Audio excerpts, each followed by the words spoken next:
Olhando para Jesus, autor e consumador da fé, o qual, pelo gozo que lhe estava proposto, suportou a cruz, desprezando a afronta, e assentou-se à destra do trono de Deus.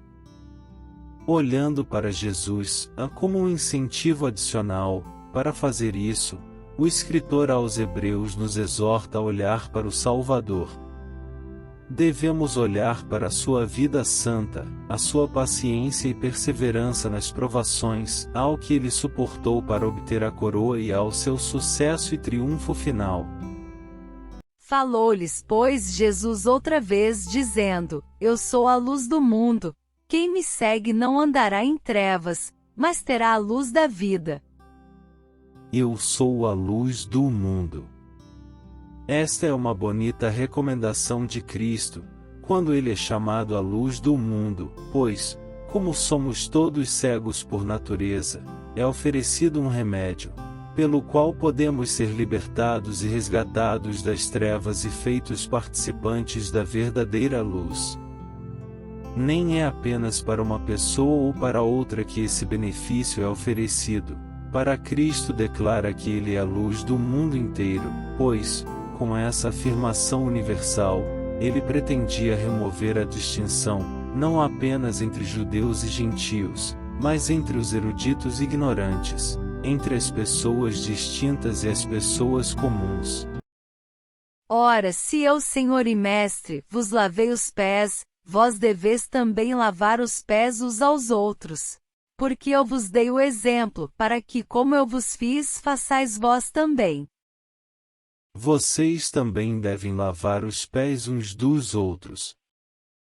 Alguns entenderam isso literalmente como instituindo um rito religioso que devemos observar, mas esse evidentemente não era o design. Por quê?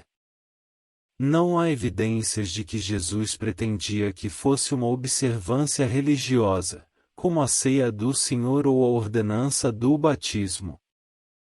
Não foi observado pelos apóstolos ou pelos cristãos primitivos como um ritual religioso.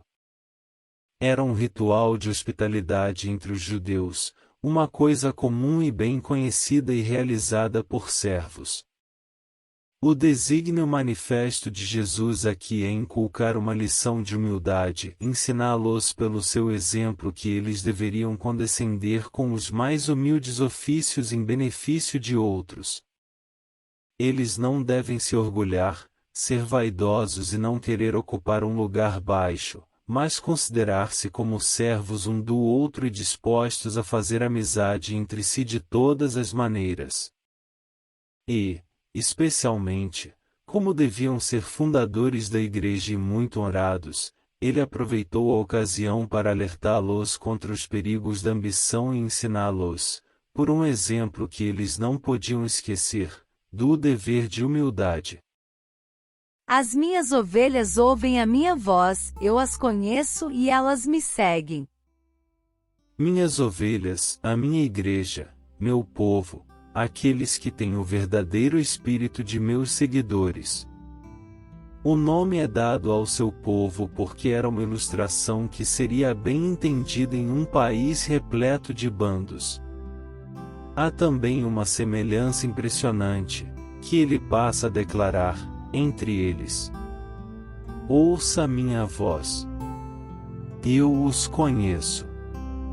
Eles me seguem, um rebanho segue seu pastor até pastos e riachos. Os cristãos não apenas obedecem a Cristo, mas o imitam, eles vão aonde seu espírito e providência os levam, eles se entregam à sua orientação e procuram ser guiados por ele. Quando Jesus estava na terra, muitos de seus discípulos o seguiram ou o assistiram de um lugar para outro. Portanto, os cristãos são chamados seus seguidores. Em Apocalipse 14 versículos 4, eles são descritos como aqueles que seguem o Cordeiro. Vós, porém, não queirais ser chamados Rabi, porque um só é o vosso Mestre, a saber, o Cristo, e todos vós sois irmãos. E a ninguém na terra chameis vosso Pai, porque um só é o vosso Pai, o qual está nos céus. Nem vos chameis mestres, porque um só é o vosso mestre, que é o Cristo.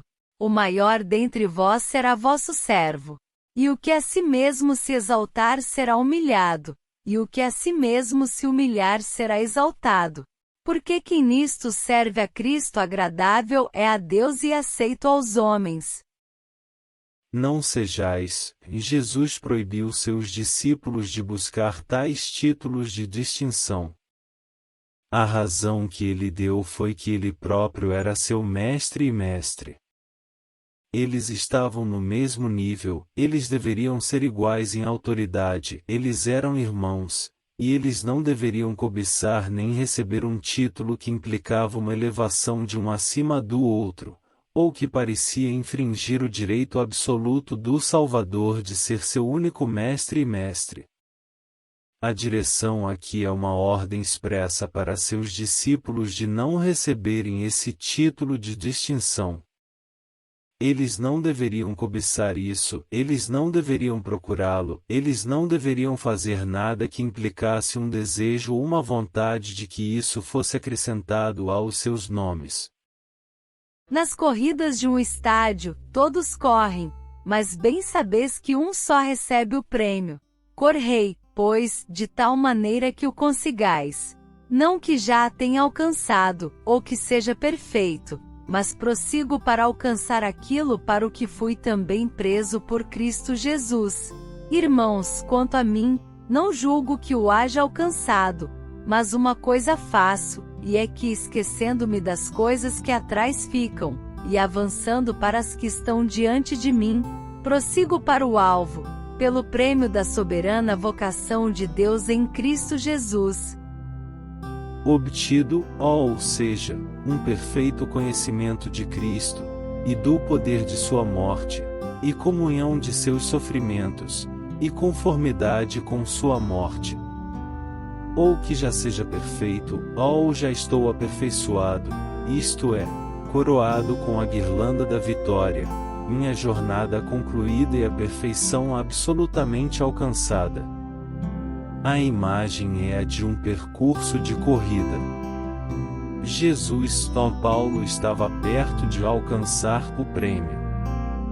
Cristo, o autor, é também o consumador da corrida de seu povo.